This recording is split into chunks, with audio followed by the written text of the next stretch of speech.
오늘은 기쁨의 성탄절입니다. 아기 예수님이 이 땅에 오신 날을 기념하는 날입니다. 이 날은 우리 모두가 함께 기뻐하고 즐거워해야 하는 날이죠. 세상에서의 힘들고 어려운 생활은 다 있고 우리를 위해 이 땅에 오신 예수님을 기쁨으로 축하하고 맞이해야 합니다. 또한 오늘은 다시 오실 예수님을 기대하며 준비하는 날이기도 합니다. 다시 오실 예수님을 정말 기쁨으로 기대하며 준비할 수 있는 우리 모든 성도님들이 되길 간절히 바랍니다. 오늘 얼마나 기쁜 날인지 하늘에서 눈이 아주 내려서 정말 화이트 크리스마스, 10년에 한 번 내지 두 번 볼 수 있을까 말까한 화이트 크리스마스가 되었습니다. 어쨌든 이 날이 오늘 여러분들에게 정말 기쁨이 되고 또 즐거움이 되고 감사가 되길 간절히 바랍니다. 오늘 성탄절 아침에 우리에게 주신 말씀은 요한복음 1장에 있는 말씀입니다. 다른 복음서와는 달리 요한복음에는 예수님의 탄생에 관한 내용이 전혀 기록되어 있지 않습니다.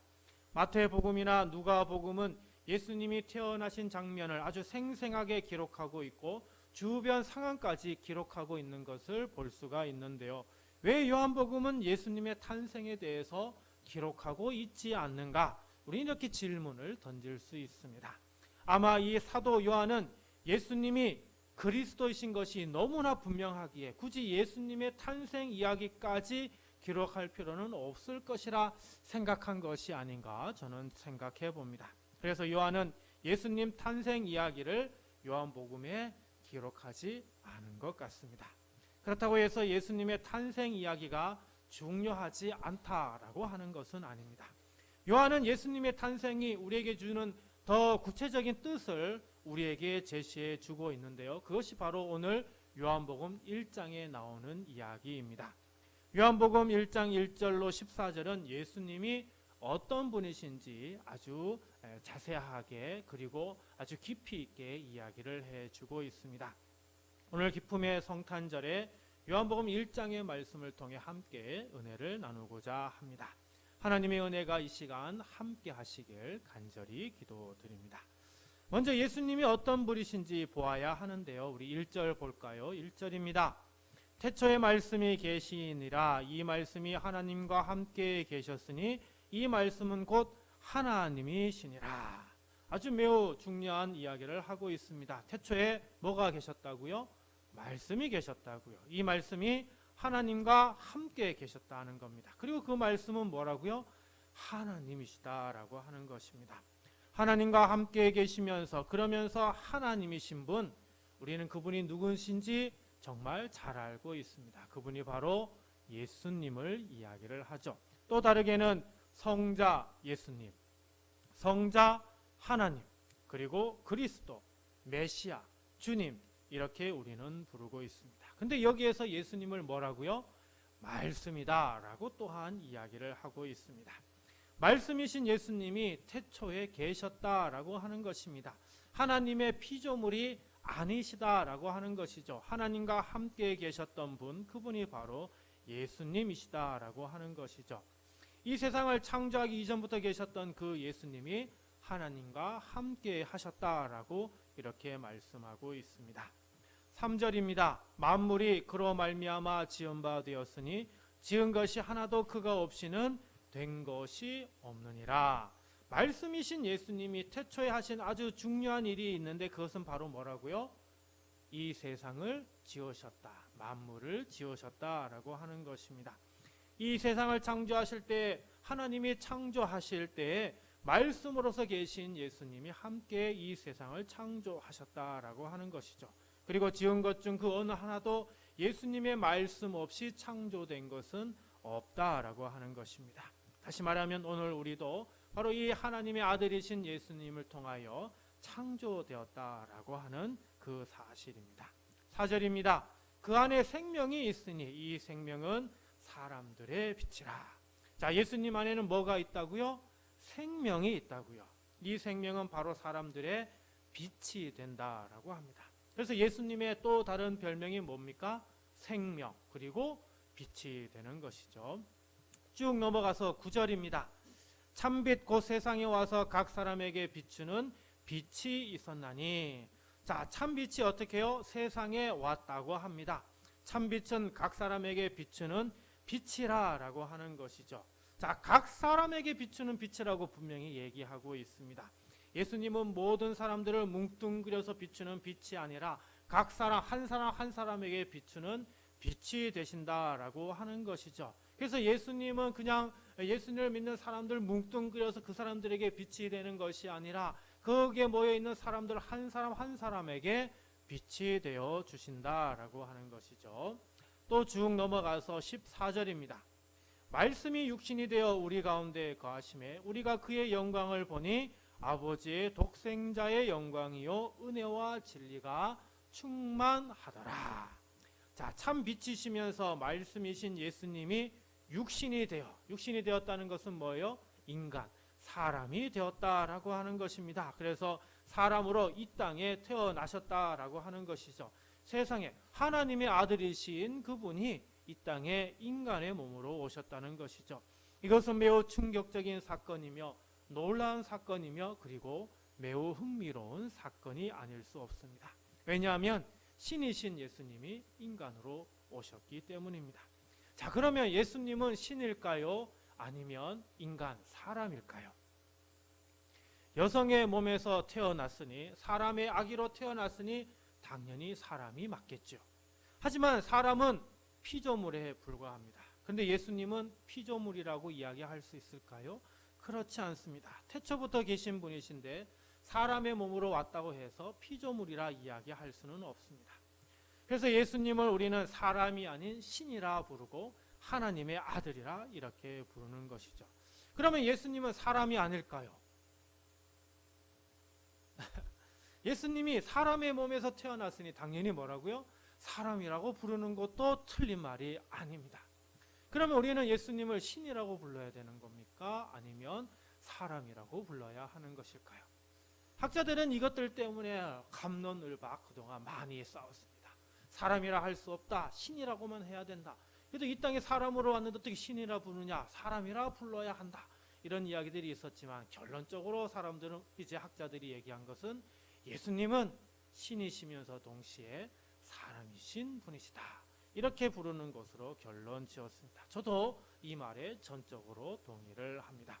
오직 예수님만이 이 땅에 신이면서 동시에 인간으로 계셨던 분입니다. 그래서 다시 14절 말씀이 육신이 되어 우리 가운데 거하심에 우리가 그의 영광을 보니 아버지의 독생자의 영광이요 은혜와 진리가 충만하더라.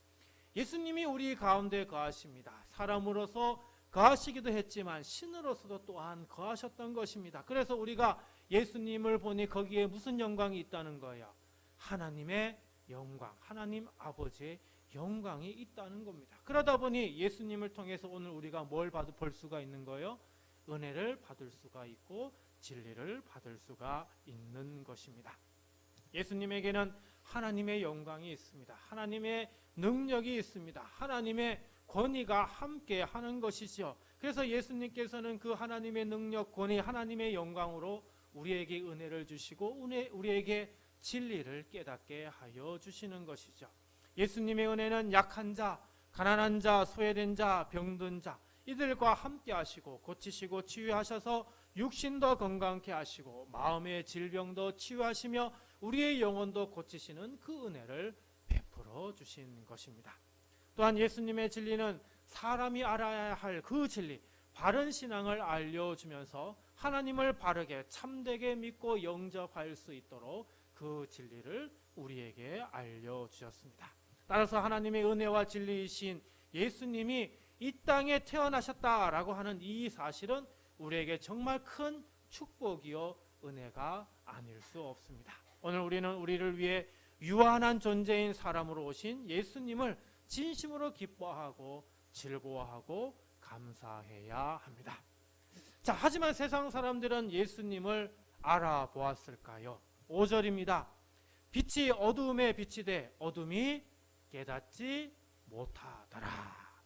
자, 빛은 예수님을 가리키고 어둠은 사람들이 사는 세상을 이야기를 합니다. 어둠에 있는 사람들이 빛이 비추어진 것, 이 세상에 예수님이 사람의 몸으로 오신 그 사실을 깨닫지 못했다라고 하는 것입니다.